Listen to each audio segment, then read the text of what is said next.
Si te dijera que en México hay pueblos enteros que desaparecieron, no abandonados, no vacíos, desaparecidos, tragados, pueblos donde un día vivían familias completas con iglesia, mercado, escuela y plaza principal, y que hoy están debajo de un lago, dentro de un volcán, cubiertos de selva o sepultados bajo metros de lodo y lava. Pueblos que si los buscas en el mapa aparecen con nombre y punto, pero que si vas al punto, lo único que encuentras es naturaleza, donde debería haber calles y silencio donde debería haber gente. Suena a película de desastres con presupuesto bajo y actores gritando frente a pantalla verde, ¿verdad? Pues no. Estos pueblos existieron. La gente que vivía en ellos todavía existe en muchos casos, y lo que les pasó es recordatorio de que México está construido sobre placas tectónicas que se mueven, sí, volcanes que despiertan y ríos que se desbordan cuando les da la gana.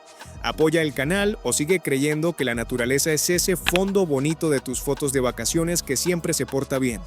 Es broma. Suscríbete. Vamos directo con el número 10. San Juan Parangaricutiro, Michoacán. El pueblo que un volcán enterró en vivo.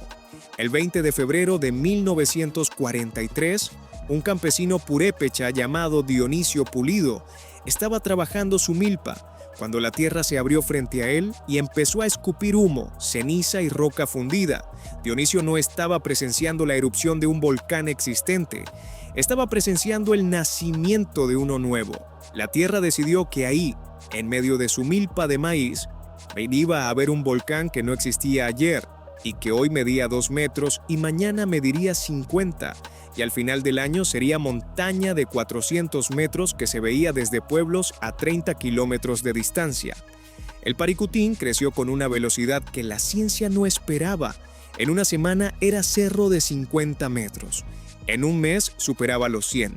Los flujos de lava empezaron a avanzar hacia los pueblos cercanos con la lentitud implacable de lo que sabe que tiene todo el tiempo del mundo, porque la lava no corre, la lava camina, y camina sin detenerse, sin desviarse, sin que nada que el ser humano pueda poner en su camino la detenga. San Juan Parangaricutiro fue evacuado antes de que la lava llegara, lo que evitó muertes directas, pero la evacuación significó dejar todo: casas, muebles, herramientas, animales que no pudieron mover, el panteón donde estaban enterrados los abuelos, la iglesia donde se habían casado, bautizado y despedido de sus muertos durante generaciones. Todo eso se quedó esperando a la lava que llegó con la puntualidad de lo inevitable. Cuando la lava alcanzó el pueblo, los habitantes organizaron procesiones religiosas con la imagen de Cristo que estaba en la iglesia, pidiéndole al volcán que se detuviera. La lava siguió avanzando, pero cuando llegó a la iglesia, el flujo principal se dividió en 2 brazos que rodearon el edificio sin destruirlo completamente, dejando la torre y la fachada intactas mientras sepultaba todo lo demás. Los geólogos lo explican por la solidez de los muros de piedra que resistieron la presión lateral del flujo y desviaron la lava. Los purépechas lo explican de otra manera. Y dicen que Cristo escuchó, pero decidió quedarse en su iglesia en vez de salvarla. Que se quedó ahí adentro, debajo de la lava, cuidando al pueblo que ya no existe para que cuando alguien vuelva a buscarlo, sepa que nunca estuvo solo. Lo que queda hoy es la imagen más poderosa del conflicto entre naturaleza y civilización en todo México. La torre y parte de la fachada emergiendo de un mar de lava solidificada negra con el cono del volcán al fondo. El resto del pueblo está debajo. Las calles, las casas, la plaza, el mercado, todo sepultado bajo metros de roca volcánica como sarcófago permanente de un pueblo que tuvo la mala suerte de estar donde la tierra decidió respirar. Los descendientes fundaron San Juan Nuevo a kilómetros de distancia, pero cada año regresan a la iglesia entre la lava para celebrar misa como si el pueblo siguiera vivo debajo de la roca. Y en cierto sentido sigue vivo, porque la memoria es la única fuerza que la lava no puede enterrar. Número 9. El pueblo sumergido de la presa Nezahualcóyotl, Chiapas. La comunidad que duerme debajo de un lago. En 1969, el gobierno federal decidió construir la presa Nezahualcóyotl en el río Grijalva, a la altura de Malpaso, Chiapas. La presa era necesaria para generar electricidad y controlar las inundaciones que devastaban Tabasco cada temporada de lluvias. Pero para llenar el vaso necesitaban inundar un valle entero donde vivían varias comunidades que llevaban generaciones ahí, con casas de adobe y teja, con iglesia, con panteón, con árboles que habían plantado los abuelos de los abuelos. Los habitantes fueron reubicados con las promesas que los gobiernos hacen cuando necesitan tu terreno: casa nueva, tierra productiva, indemnización justa. Algunas promesas se cumplieron, otras se cumplieron a medias, otras no se cumplieron nunca, que es la trilogía clásica de la reubicación forzada en México desde que México existe como país con gobierno que promete cosas. Lo que quedó debajo del agua fue un pueblo completo con todo lo que un pueblo tiene. Iglesia con campanas que nadie volvió a tocar, calles empedradas que nadie volvió a caminar, el panteón con los muertos que nadie volvió a visitar en Día de Muertos, porque poner flores sobre un lago no es lo mismo que ponerlas sobre una tumba. Pero aquí viene lo extraordinario. En temporada de secas extremas, cuando el nivel de la presa baja significativamente, las ruinas del pueblo asoman sobre la superficie del agua como fantasmas que se niegan a quedarse sumergidos. Las paredes de la iglesia emergen primero, después los muros de las casas más altas, y si la sequía es severa, puedes caminar por calles que llevan medio siglo bajo el agua pisando empedrado que la última vez que vio el sol tenía gente caminando por él con sus zapatos y sus preocupaciones y su vida normal de un martes cualquiera. Los habitantes reubicados y sus descendientes se acercan cuando el pueblo emerge como quien visita una tumba que normalmente está inaccesible. Algunos reconocen la ubicación de su casa por la posición de un muro o de un árbol muerto que todavía se mantiene en pie bajo el agua como esqueleto de madera que se niega a caer. Otros traen a sus hijos y nietos para mostrarles dónde vivían, dónde jugaban, en dónde estaba la tienda donde compraban dulces de centavo. Es pedagogía familiar hecha con ruinas sumergidas como pizarrón y agua estancada como tinta. La presa sigue funcionando, el agua sigue subiendo cada temporada de lluvias y el pueblo vuelve a desaparecer debajo del lago como si nunca hubiera emergido. Los que lo vieron saben que está ahí, los que no lo vieron tienen que creerles. Y cada año la sequía decide si el pueblo se muestra o se queda escondido, como si la naturaleza estuviera jugando con la memoria de quienes lo perdieron. Hay un fenómeno que los biólogos han documentado en las presas que inundaron pueblos y que añade una capa inesperada a la historia. Los árboles frutales que estaban en los patios de las casas sumergidas siguieron produciendo fruta bajo el agua durante los primeros años, tinta o hasta que la presión y la falta de luz los mató, pero sus raíces, ancladas en el suelo del pueblo original, crearon estructuras subacuáticas donde los peces encontraron refugio y alimento. Lo que fue huerto familiar se convirtió en arrecife artificial de agua dulce. Los pescadores de la presa saben que los mejores puntos de pesca son exactamente donde estaban las casas del pueblo viejo, porque los cimientos y las raíces muertas concentran la vida acuática con una densidad que el resto de la presa no tiene. Es ironía ecológica brutal. El pueblo que el agua mató ahora alimenta a quienes pescan sobre sus ruinas. Número 8. San Juan Grijalva, Chiapas. El pueblo que la montaña aplastó en 2007. Suscríbete porque este no es pueblo de hace un siglo. Esto pasó en noviembre de 2007 y hay video. Que el cerro que estaba junto al pueblo de San Juan Grijalva, en el municipio de Ostuacán, Chiapas, se derrumbó. No una parte del cerro, el cerro completo. Millones de toneladas de roca y tierra cayeron sobre el río Grijalva, bloqueando su cauce y sepultando parte del pueblo bajo una luz que nadie vio venir con tiempo suficiente para hacer algo más que correr. El deslizamiento creó un tapón natural en el río que formó un lago donde antes había valle. Las casas de la parte baja quedaron primero bajo el alud y después bajo el agua que se acumuló detrás del tapón. En cuestión de horas, un pueblo con iglesia, escuela, casas y familias se convirtió en lago con escombros. Murieron 25 personas y más de 3,000 fueron desplazadas.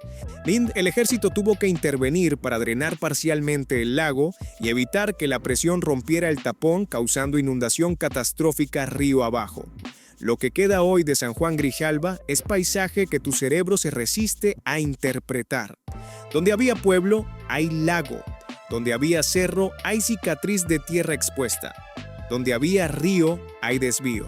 La geografía completa del lugar cambió en minutos. Los geólogos lo llaman deslizamiento rotacional. Los habitantes que lo vivieron lo llaman con una frase más corta: se cayó el cerro. Las causas incluyen la deforestación de la ladera, las lluvias extremas de ese año, la composición arcillosa del suelo y posiblemente vibraciones sísmicas que debilitaron la estructura durante años antes del colapso. DINGE es combinación de factores naturales y humanos que convierte un cerro estable en bomba de tiempo geológica sin que nadie tenga los instrumentos ni la voluntad política de medirle la mecha. Los sobrevivientes fueron reubicados en asentamiento que el gobierno construyó a kilómetros del sitio original. Las casas nuevas son de bloc con techo de lámina, funcionales pero sin la historia ni la personalidad del pueblo que perdieron. Los vecinos reubicados dicen que las casas nuevas son más seguras pero que no son suyas. No en el sentido legal porque las escrituras están a su nombre, sino en el sentido de que una casa donde creciste, donde el árbol del patio lo plantó tu padre y la enredadera de la entrada la sembró tu abuela. Esa casa es tuya de una manera que ninguna reubicación puede replicar. El lago que se formó sobre el pueblo sigue ahí. Los niños que nacieron después de 2007 no conocen otro paisaje. Para ellos, el lago no es tragedia. Es el lugar donde pescan y nadan. La memoria del pueblo que está debajo es de sus padres y abuelos, no de ellos. Y esa transferencia generacional de la pérdida se va diluyendo con cada generación que pasa, hasta que eventualmente el lago será solo lago y el pueblo será solo historia que los viejos cuentan cuando llueve fuerte. Y el miedo a los cerros regresa. Número 7. El pueblo prehispánico bajo San Martín Texmelucan, Puebla. Lo que el Popocatépetl enterró y sobre lo que construimos otro pueblo. Debajo del actual San Martín Texmelucan, ciudad comercial de 150,000 habitantes entre Puebla y Tlaxcala, hay otro pueblo. Un pueblo prehispánico que fue sepultado por un lajar avalancha de lodo volcánico y proveniente del Popocatépetl hace aproximadamente 1100 años. El lajar bajó por las laderas del volcán arrastrando tierra, piedra y agua caliente a velocidad suficiente como para cubrir todo lo que encontró a su paso con una capa de lodo que se solidificó como concreto natural. El pueblo que estaba en el valle fue enterrado completo, con sus estructuras, sus objetos, sus sistemas de cultivo, todo preservado bajo metros de sedimento volcánico como una Pompeya mesoamericana que nadie excavó durante siglos porque nadie sabía que estaba ahí. Los agricultores de la zona han encontrado durante generaciones fragmentos de tejas, cerámica y muros de adobe cuando aran sus campos a profundidades mayores de las habituales. Durante décadas pensaron que eran restos dispersos, piedras viejas, basura del pasado, hasta que excavaciones más sistemáticas revelaron que los fragmentos no estaban dispersos, sino conectados. Eran techos, paredes y pisos de casas que formaban calles, que formaban manzanas, que formaban un pueblo completo debajo de la milpa, donde don José lleva 30 años sembrando maíz sin saber que su tractor pasa cada temporada sobre los techos de una civilización que desapareció un milenio antes de que él naciera. La capa de ceniza volcánica que cubrió el pueblo actuó como sellador que preservó los restos en condiciones excepcionales. Los muros de adobe conservan restos de encalado, las tejas mantienen su forma original. Los objetos domésticos que quedaron dentro de las casas cuando los habitantes huyeron están en estado que permite identificar qué eran y cómo se usaban con una claridad que la arqueología raramente obtiene en sitios de esta antigüedad. Lo más inquietante es que la amenaza que destruyó el pueblo original sigue activa. El Popocatépetl no se apagó, sigue echando humo cada día y los lahares que sepultaron el pueblo antiguo pueden repetirse si una erupción mayor derrite los glaciares y la nieve de la cumbre, convirtiendo las laderas en ríos de lodo que bajarían por exactamente las mismas rutas que bajaron hace 1100 años. Las rutas no cambian porque las rutas son valles y los valles no se mueven. Lo que sí cambia es que ahora hay 150,000 personas viviendo encima de la evidencia de lo que pasa cuando el volcán decide bajar al valle. Número 6. El barrio tragado de Jaltipán, Veracruz. Lo que el río se comió pedazo a pedazo. Jaltipan de Morelos es ciudad viva en el sur de Veracruz, pero tiene un barrio entero que ya no existe, porque el río Coatzacoalcos se lo fue comiendo durante décadas con la paciencia de quien sabe que el agua siempre gana. La erosión fluvial es proceso lento que nadie nota hasta que es demasiado tarde. El río va mordiendo la orilla metro a metro, temporada de lluvias tras temporada de lluvias, llevándose primero el patio trasero, después la cerca, después la mitad de la casa y finalmente la calle completa, hasta que lo que fue barrio habitado es barranca de tierra erosionada donde ves los cortes del terreno como capas de pastel geológico que muestran la historia del suelo que ya no está. Las familias que vivían en el barrio ribereño fueron evacuándose gradualmente conforme veían que el río se acercaba. Algunos salieron cuando el patio desapareció. Otros esperaron hasta que la pared de la última habitación empezó a agrietarse. Los más obstinados salieron cuando el piso de su sala se inclinó hacia el río como si la casa estuviera haciendo reverencia antes de caer. Lo que hace particularmente cruel la erosión fluvial como forma de perder un pueblo es la lentitud. Un volcán te da horas o días de aviso. Un terremoto no avisa, pero dura minutos. Una inundación sube y baja en semanas. Pero un río comiéndose tu barrio lo hace metro a metro durante años.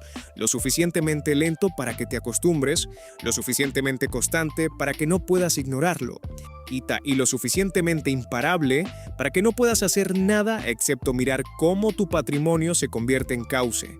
Las autoridades municipales han intentado reforzar la orilla con muros de contención y gaviones, canastas de piedra envueltas en malla metálica que se colocan en la ribera para absorber la fuerza del agua.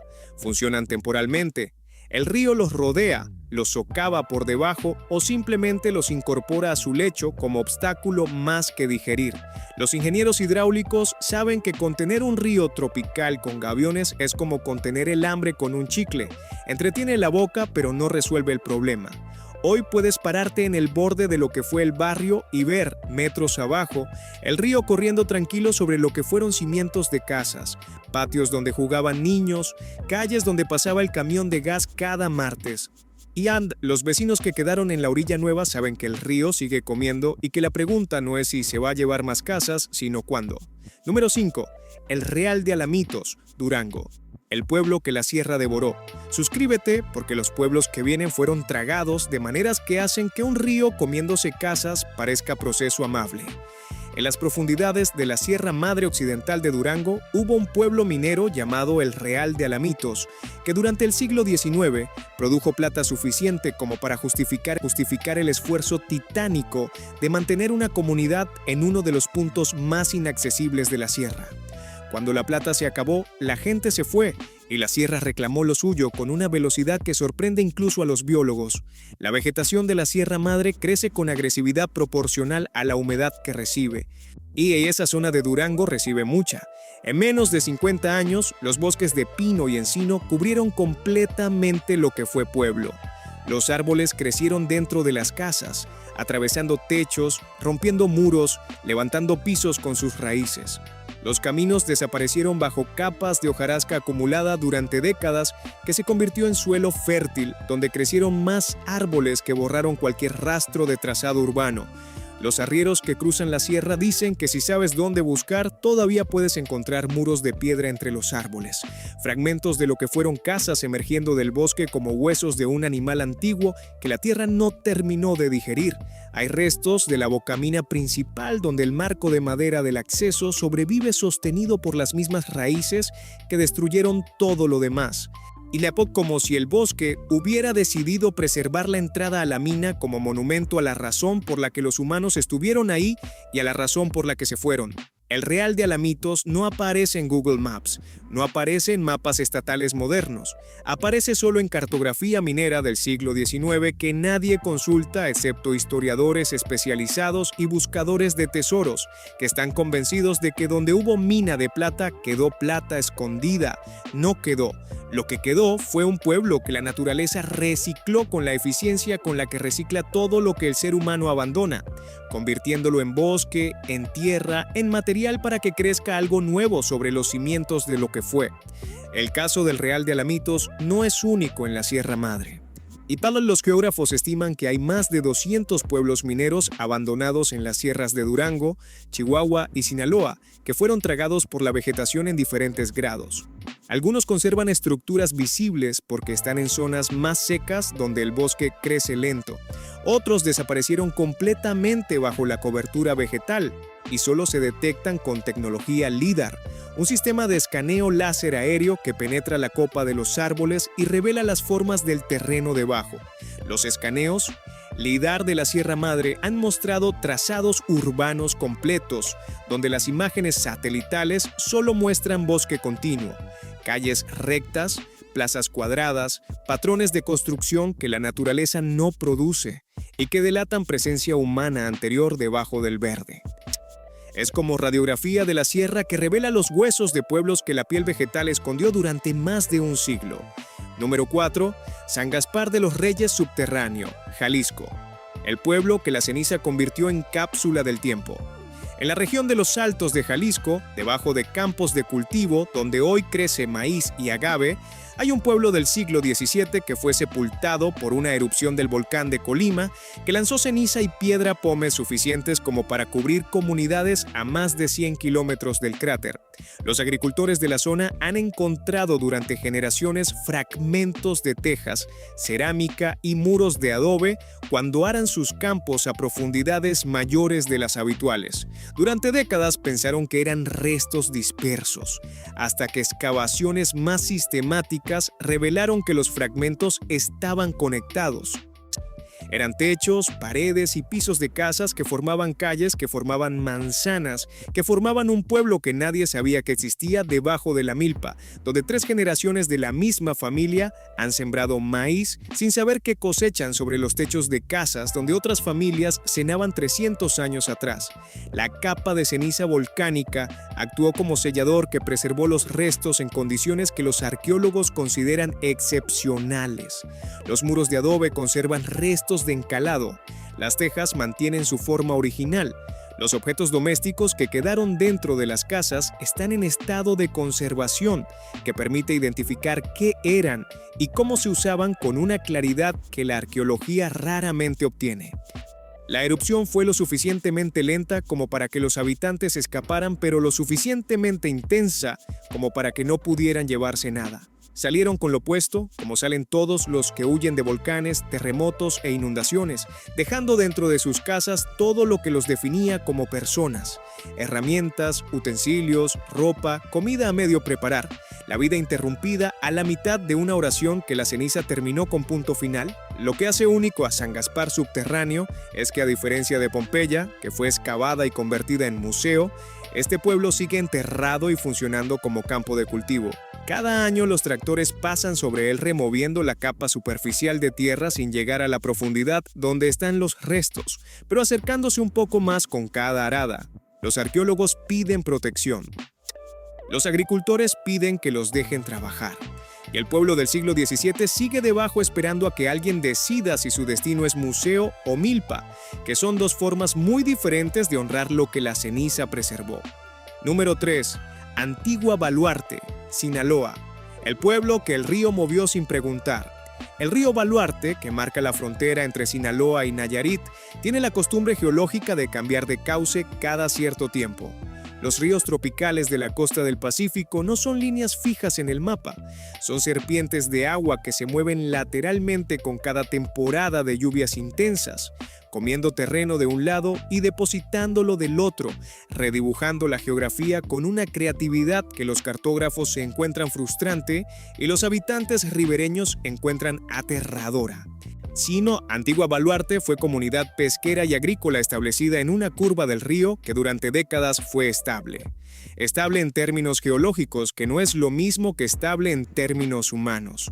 Un día, durante temporada de lluvias particularmente violenta a mediados del siglo XX, el río decidió que esa curva ya no le convenía y se abrió camino recto, cortando la curva como quien corta la esquina en un camino de terracería cuando tiene prisa.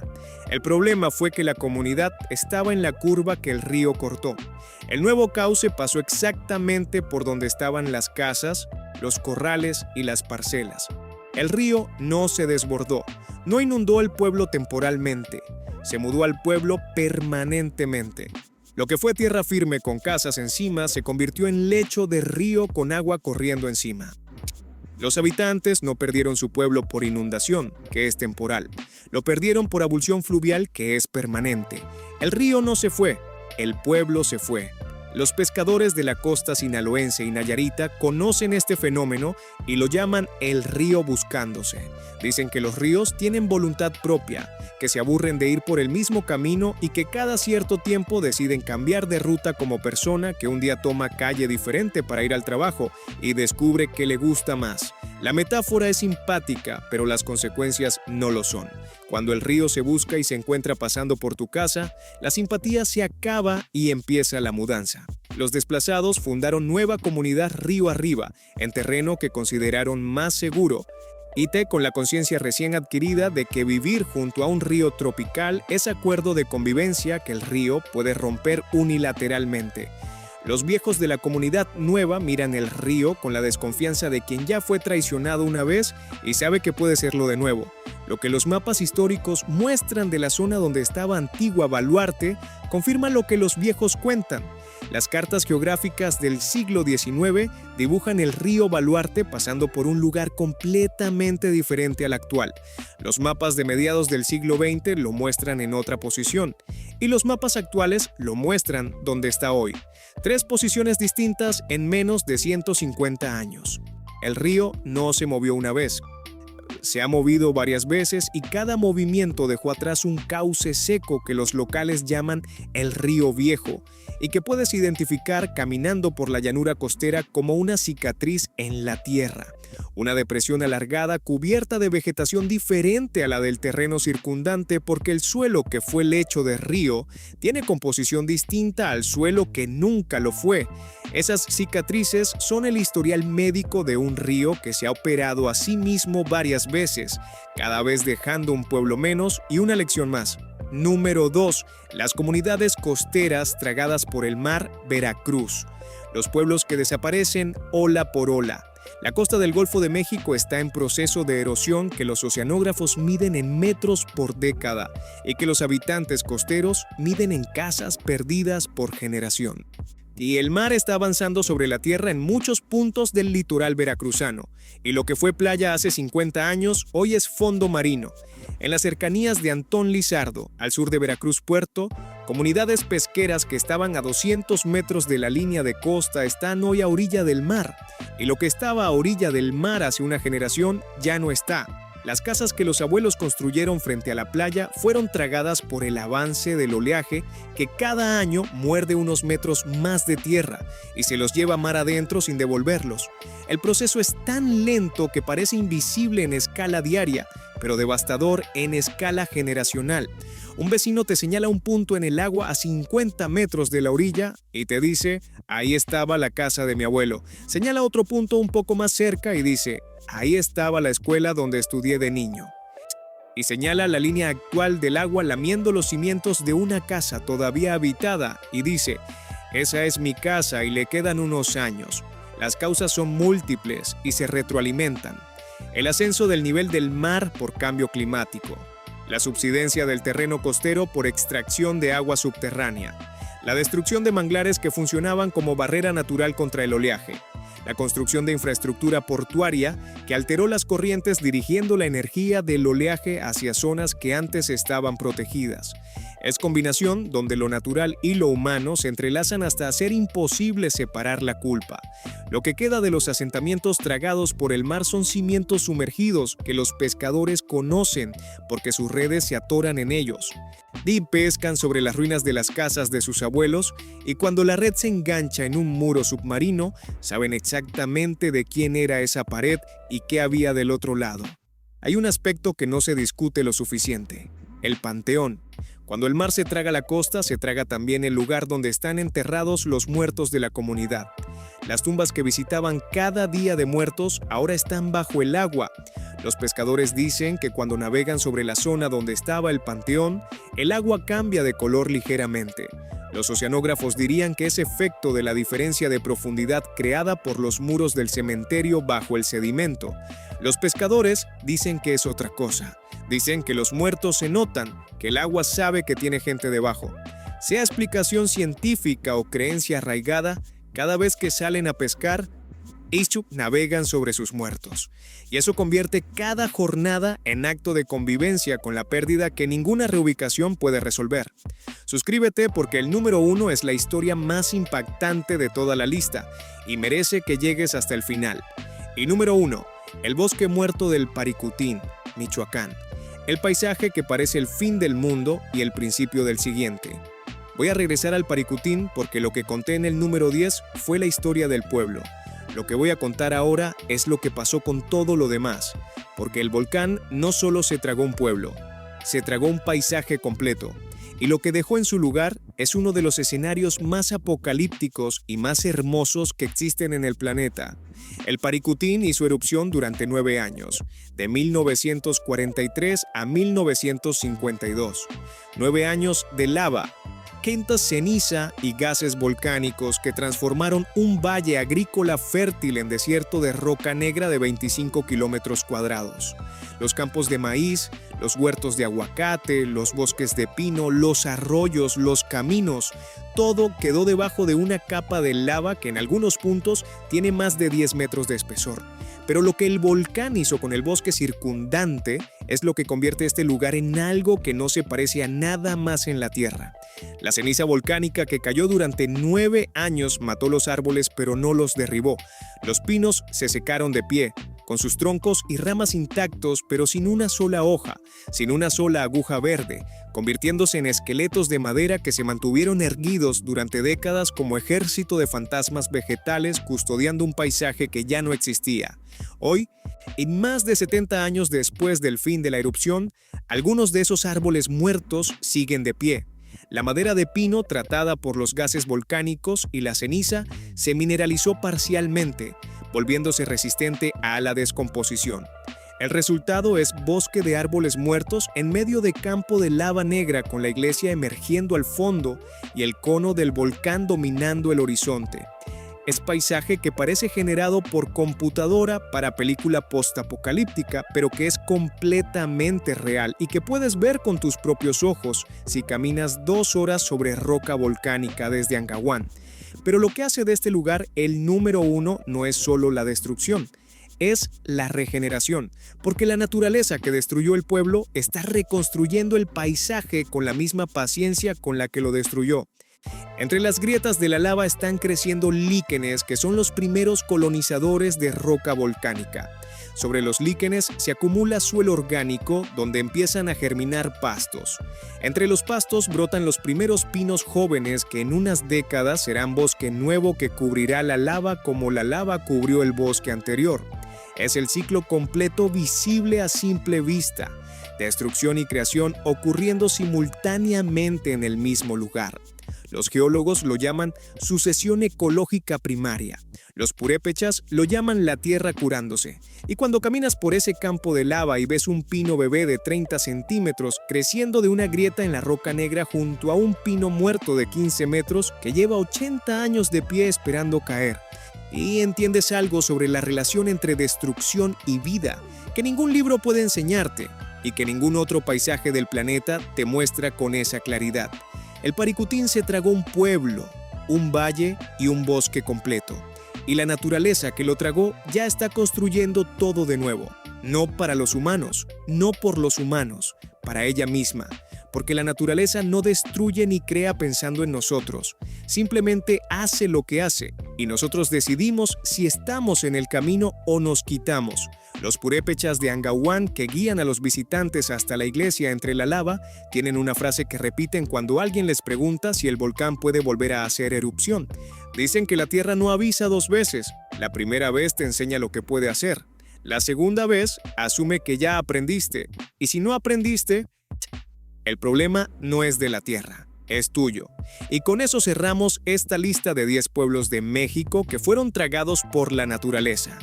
10 comunidades que un día existían y al siguiente estaban debajo de lava, agua, lodo, arena, selva o mar.